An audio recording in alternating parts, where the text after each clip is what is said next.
Today, we're going to journey into a really beautiful story, one told by the Buddha himself in his final hours.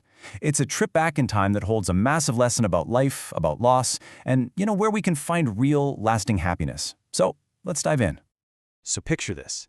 The Buddha is at the very end of his life, lying between two trees in this tiny little town called Kusinara. And his closest attendant, Ananda, is just heartbroken. He looks around and thinks, why here? Why this little backwater town? You can just feel the love and confusion in his voice as he begs the Buddha not to let this be the place. And that's the big question, right? It's what kicks off this whole thing. It's a question about endings, about seeing the hidden value in things. But the Buddha's answer, well, it isn't a simple one. Instead, he tells a story, a magnificent story, from one of his own past lives. To help Ananda understand, the Buddha basically peels back the layers of time. He reveals that this humble little town wasn't always so small. He asks Ananda to look beyond what his eyes are seeing right now and to see with the wisdom of the past. And wow, what a contrast! The town Ananda sees as just some rundown place was once Kusavati, a glorious, shining capital city. Get this, it was so grand it was surrounded by a crystal wall that stretched for almost 200 kilometers. It was the thriving heart of a massive empire. And it's right here, in this very spot, that our story really begins. So, in that amazing capital of Kusavati, there lived a great and just king named Mahasudassana. And in a scene that sounds incredibly familiar, a lot like the Buddha's own situation, this king is also facing his own final moments. Can you even imagine that? The air must have been just thick with sorrow. Here's this king, a man who had unimaginable wealth and power, surrounded by literally thousands of people who loved him, all of them weeping, unable to picture a world without him. The scale of that grief is just immense. His chief queen, Subhada, in her desperation, tries to pull him back from the brink. She points to everything he's built, his vast kingdom, his 84,000 cities, and begs him to cling to it all, to find pleasure in it, and just stay. It's such a human reaction, isn't it? We just want to hold on to what we know and what we love. But here's where the king shows his incredible wisdom. He gently corrects her. He says, "Don't ask me to hold on. Instead, please advise me to let go," because he knows his time has come. With that one gentle request, he teaches this incredible lesson. The way to face the end isn't with a tight grip, but with an open hand.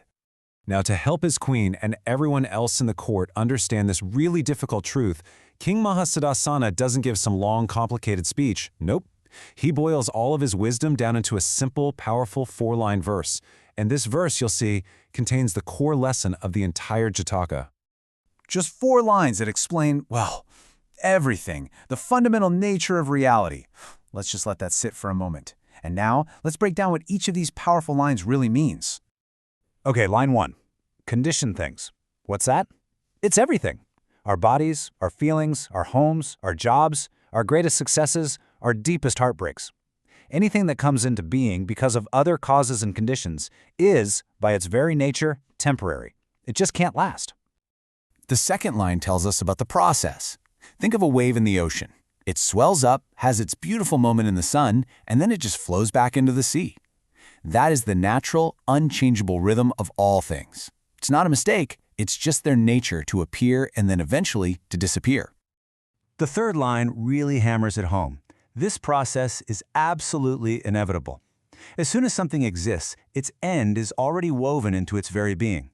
Nothing is static. Change is the only thing you can count on, and that change always, always leads from being to not being. So this brings us to the most hopeful part. If everything is always changing, always passing away, where do you find real happiness? Well, the king tells us it's not in trying to grasp onto these fleeting things. True, unshakable happiness, what we call nirvana, is the deep peace that comes from the calming of this endless cycle. It's the profound freedom of letting go. Okay, so after dropping this major philosophical truth bomb, King Mahasudassana doesn't just leave his people hanging with a complex idea. He gives them simple, practical advice on how to actually live their lives in a way that lines up with this wisdom. And the path he lays out is beautifully simple. First, he says, practice generosity.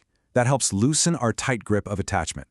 Second, uphold virtue. Live a good, ethical life. That cultivates a mind that's free from guilt and regret. And third, observe holy days, which helps us reconnect with these deeper truths regularly. That, he taught, is how you live wisely in a world that's always changing. All right, let's bring this all the way back. Remember, the Buddha is telling this ancient story to Ananda right now on his own deathbed, and he finishes the tale with this absolutely stunning revelation that just connects everything together. And here it is, the final piece of the puzzle. The Buddha reveals that the people in that story weren't just random characters. Queen Subhadra, the loyal minister, all the people of that great kingdom, they were all connected to him in his current life. And that wise King Mahasudassana, who taught this profound lesson, that was the Buddha himself in a past life. The lesson wasn't just some old story. It was a truth he had lived across lifetimes. And that's what it all comes down to. The Buddha chose that tiny town to teach this final lesson. The glory of the past kingdom, just like the king's own life, was impermanent. Real happiness isn't found in building empires or clinging desperately to what we have. It's found in understanding that all things pass. And in that understanding, we find peace.